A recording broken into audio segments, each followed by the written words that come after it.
Minha avó morreu com 94 com a previdência dela ainda investida em 60% em renda fixa, 40% em ações.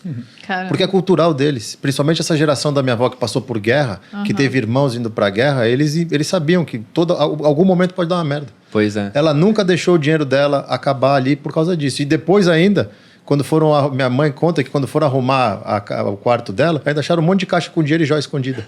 Que era da cultura dela. Dinheiro que guardava, que falava, eu não quero depender de ninguém. Ela sempre foi criada assim lá atrás, que ela falava, porque um filho pode ir pra guerra, um pai pode ir pra guerra.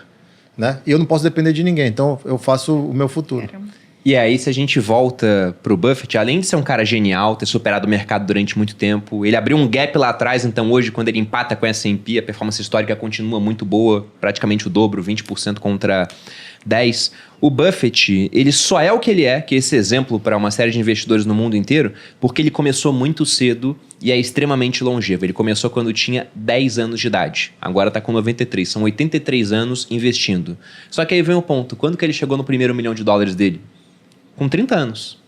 Hoje eu recebi aqui na empresa, ou seja, 20 um jovem anos. que ele vai virar cliente da Portfel, tem 19 anos e tem um patrimônio de mais de 20 milhões, porque ficou rico com internet. Caramba. E uma cabeça muito boa. Tenho certeza que esse cara com 30, ele vai estar, voando. Voando, entendeu? Então, tem muita gente que está adiantada pensando, né, em relação a esse primeiro $1 milhão.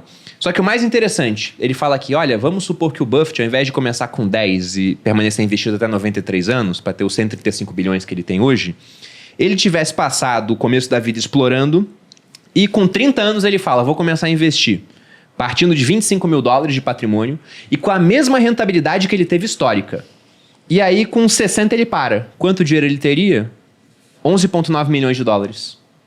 Contra 135 bilhões. Então veja que é 0,00 alguma coisa que ele teria. Por quê? O tempo é muito importante. Isso tem uma frase genial aqui do Morgan Housel. Eu tenho uma palestra que eu peguei 2 frases dele. A primeira é essa, razoável é maior do que racional. E a outra é, não pare a composição. Ou seja, não pare o efeito dos juros compostos ao longo do tempo.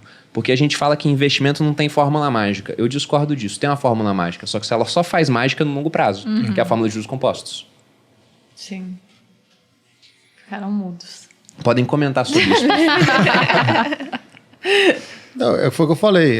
Na pesquisa que eu fiz, eu cheguei a 338 casos de pessoas normais e de todos, tem professora, tem adestrador de cão, né? E o problema é que todos muito velhos.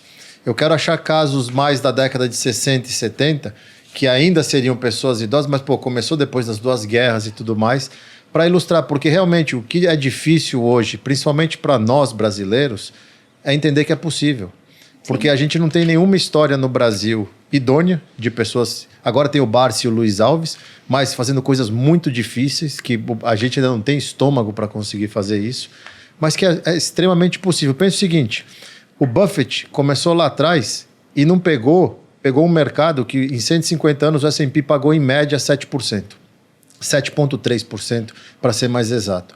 Só que nos últimos 20 anos pagou 12%. Nos últimos 10 pagou quase 14%. Então, quem começou agora já está largando na frente porque está tendo uma rentabilidade muito maior no começo, que é essencial. Porque depois o tempo vai fazer a força do resto. Você não precisa ter rentabilidades astronômicas. Se você só tiver a rentabilidade do mercado, que é o que eu fiquei conversando com o Felipe no final de semana sobre isso, o mercado, abraça o mercado. As pessoas falam, eu quero bater no S&P. O S&P não é um índice que foi feito para ser batido. Você tem lá as 500 maiores empresas da maior potência do mundo, você não vai ganhar delas, você não precisa se esforçar. Vai com elas. E só de você ir com elas, muito rápido você vai ver o resultado, porque usando uma regra que o americano gosta muito, que é a regra do 72, pela rentabilidade do S&P, a cada 7 anos seu patrimônio dobra. Tá ruim dobrar um patrimônio a cada 7 anos? Não tá ruim. Ainda mais para quem vai viver cada vez mais, né? Exato. Como é o nosso caso. E isso vai cada vez diminuindo. Demora 7 para dobrar a primeira vez, depois demora 6. Chega uma hora que... Vê o Buffett, fez 50 bi nos últimos 20 anos. Não foi uma coisa assim? Os 50 bi nos últimos 4. 4 anos. E lembrando que nos últimos 20 anos ele teve uma performance praticamente igual ao do S&P 500. Exato. Sim. Então não foi com uma performance acima da média, foi com uma performance praticamente igual ao de mercado. Ele poderia ter comprado o O S&P 500. Sem falar também, você fez aquela apresentação no VR Camp, que Uma carteira composta por diferentes índices rebalanceando ao longo do tempo gera um alfa a ponto de superar os índices. Né? Exato.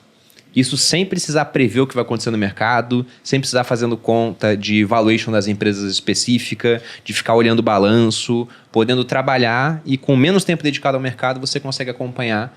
E, novamente, citando aquilo que a gente já lembrou no começo do podcast, sendo investidor médio por um tempo muito acima da média, você fica rico. Esse é um ponto fundamental.